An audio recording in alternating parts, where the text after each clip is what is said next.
Halo, kembali lagi dengan kami Java Football. Kali ini kami John dan Jo akan ngosan ya. Ngosan kali ini kami akan membahas Derby Mataram is back. Nah, bagaimana ceritanya kok Derby Mataram kembali ini? Nah, kita saksikan saja bersama. Nah, ini kita cerita ya Derby Mataram yang berada di Liga 2 kali ini. Wah.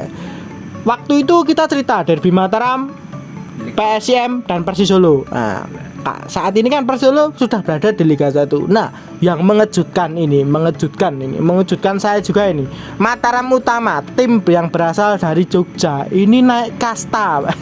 Wow, ini sangar ini. Menurutku pandanganku juga ini tim yang berhasil. Mungkin ini bisa dibilang ya kaya tim-tim satelit lah, kaya tim-tim apa ya, ben tarkam ngono kuwi lah, tim munggah.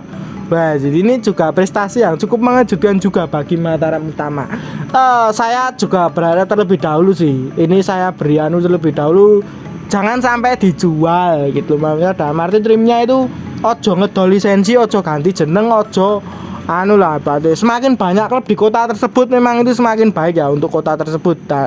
Ya dampak buruk dan negatif mungkin ada, tapi kalau saya rasa Jogja ya pasti tetap mendukung PSIM Yogyakarta sendiri gitu. Makanya memang klub sana itu kan memang sudah sangat terkenal ya. Walaupun Mataram Utama nanti tidak ada supporternya, tapi memang menurut pandangan kami tim ini juga tim yang cukup mengejutkan juga. Menurut pendapatmu gimana nih, Jok, tentang Derby Mataram ini di Liga 2 ini? Nah, pasti para netizen sebelum ngeklik YouTube ini kan berpikir bahwa Derby Mataram kita akan membahas soal Persis dan PSIM. Ternyata kecilik, iya ora. Yang kita bahas sekarang itu Mataram Utama dan PSIM Jogja. Iya, Mataram Utama membawa nama Mataram dan PSIM itu kan kata terakhir itu M-nya itu juga Mataram. Makanya ini ya Derby Mataram jilid 2. Ya. Orang biasanya PSIM dan Persis, tapi ini Mataram Utama dan PSIM. Kalau kita prediksi mungkin Mataram Utama tidak banyak yang bakal dukung lah ya. Karena memang ini tim baru atau tim ya gimana ya, orang Jogja itu atau DIY itu lebih suka mendukung tim yang mungkin legendaris lah ya bagi mereka ya, seperti PSM Jogja, seperti PSS Sleman, seperti Persiba Bantul. Kalau Mataram Utama kayaknya nggak terlalu, mungkin nggak akan ada yang nonton mungkin ya. Tapi kan ini bermanfaat sekali buat pembinaan usia muda sepak bola Yogyakarta. Jadi ginilah, nanti mungkin Mataram Utama ini kan ya karena nggak punya supporter, nggak punya finansial bakal menipis, untuk membeli pemain juga susah ya. Mungkin nanti Elite Pro Academy PSS Sleman bisa masuk ke Mataram Utama ya. Pemain-pemain yang mungkin yang nggak kepake PSS bisa masuk ke Mataram Utama, pemain yang nggak kepake PSIM bisa masuk ke Mataram Utama. Ya mungkin enak, jadi secara pembinaan sepak bola bagus sekali kalau semakin banyak klub di wilayah itu. Jadi alternatif bagi bakat-bakat muda Yogyakarta bisa banyak. Ya betul sekali ya. Kalau untuk Mataram Utama itu seperti itu ya. Ada kabar lagi, Mataram Utama ternyata baru didirikan tahun 2021. Baji Greg, ini klub anyar banget tuh berarti.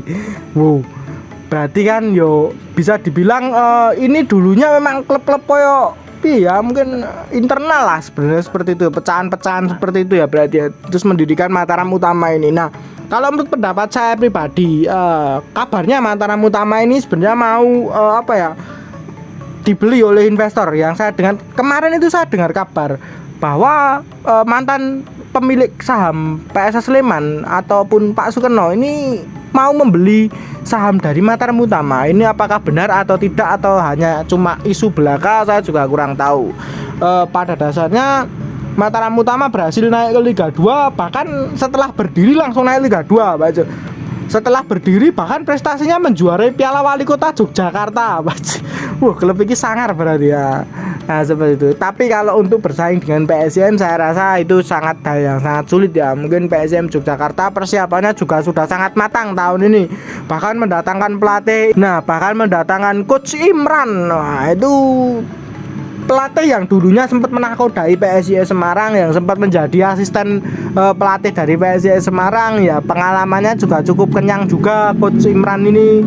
Ya, saya harapkan setelah menunjuk kepala kepelatihan ini PSM Yogyakarta segera membentuk tim ataupun membentuk para pemain, ya paling lambat nanti ya habis lebaran gitu. Maksudnya habis lebaran sudah mulai berlatih, sudah mulai membentuk tim, walaupun kompetisi belum jelas. Kalaupun niat untuk menyongsong Liga 2 musim depan itu harus dipersiapkan secara kuat, secara mental itu juga harus kuat ya. Dalam arti memang Liga 2 musim depan ternyata saya dengar kabar tidak mudah sama sekali gitu. Dalam arti memang bahkan klub Persela Lamongan sudah juga menunjuk kepala kepelatihan, yaitu Fahri Husaini Pak Cikrek.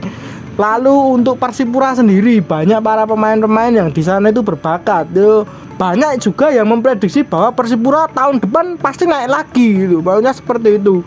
Ya, mungkin untuk kans PSM sendiri ini tidak mudah ya ke depannya. Saya harapkan dipersiapkan secara matang, benar-benar dipersiapkan secara tim, kekompakan selalu dijaga. Dalam arti memang kalau mau lolos Liga 1 ya harus dipersiapkan dengan benar-benar bagus lah, ibaratnya seperti itu ya, latihan dalam artian seperti itu. Menurut pendapatmu Cuk, Liga 2 musim depan ini pandanganmu gimana ini?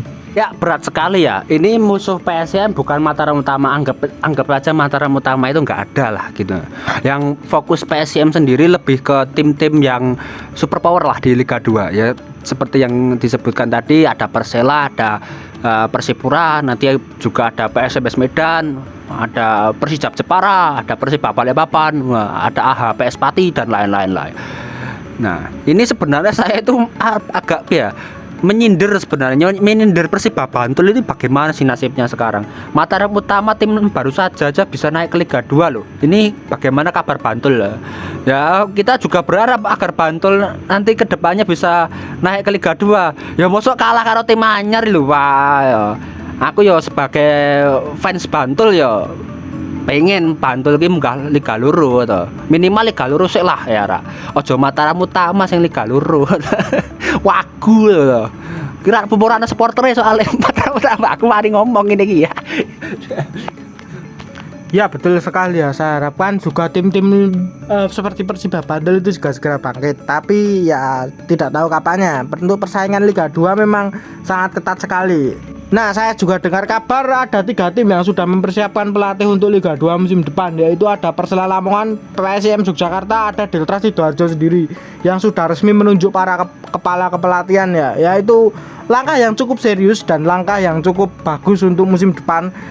Tim itu dipersiapkan sejak lebih awal terlebih dahulu. Itu bisa menjadi pembelajaran ya. Seperti saya itu juga belajar ya, memang Liga 2 itu yang naik kasta rata-rata itu tim dipersiapkan secara matang. Yang kedua membeli para pemain-pemain yang menurut pandanganku juga cukup berpengalaman di Liga 1 itu juga cukup berpengaruh, seperti dulu PSS Sleman, Persis Solo. Itu banyak ya klub-klub melakukan hal seperti itu.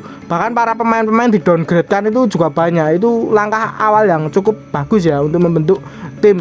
Gak hanya pemain Liga 2 aja, tapi para pemain Liga 1 juga penting. Itu menurut pendapatmu gimana Cuk tentang pemain Liga 1 ini? Ya karena mungkin pemain Liga 1 kan terbiasa dengan persaingan sengit lah ya. Jadi ketika di downgrade ke Liga 2 ya mungkin melihat lawan-lawan itu secara mental itu biasa wae ya loh. Menghadapi tim-tim sing gede ya biasa wae. Karena apa? Karena pemain Liga 1 itu sudah terbiasa menghadapi Bali United, sudah terbiasa menghadapi Persija Jakarta, Persib Bandung, Nah, kalau mau lawan klub Liga 2 ya secara mental ya biasa bagus lah loh. Atau menganggap lawan itu biasa wae ngaku kalau lawan tim-tim ampuh dengan Liga Indonesia.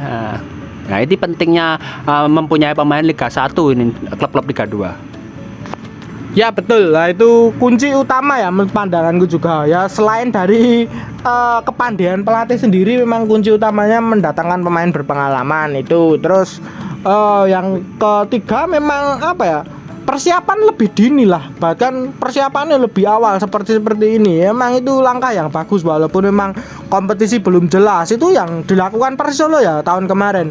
Kompetisi belum jelas, para pemain sudah pada datang, wes. Bahkan pemain-pemain bintang sudah datang ya, walaupun pada saat itu memang para pemain bintangnya memang ya kurang sesuai ekspektasi, dalam arti memang yo kokean lah kalau menurut pendapatku ya, seperti itu kalau untuk Persis. Nah, kalau untuk PSM ya nanti apa ya, sewajarnya aja pemain bintang itu ya, sing dibutuhke sopo, sing arep main sopo, seperti itu aja. Santai-santai aja. Ini memang tuntutan dari supporter Liga 1, memang harga mati ya kalau dari PSM Yogyakarta. Saya baca-baca berita tadi, baca-baca komen, itu wajib Liga 1, wajib Liga 1. Ya memang sudah saatnya sih PSM untuk ke Liga 1 itu. Nah, mungkin itu saja ya perbincangan kita tentang Derby Mataram. Jangan lupa like, comment, dan subscribe.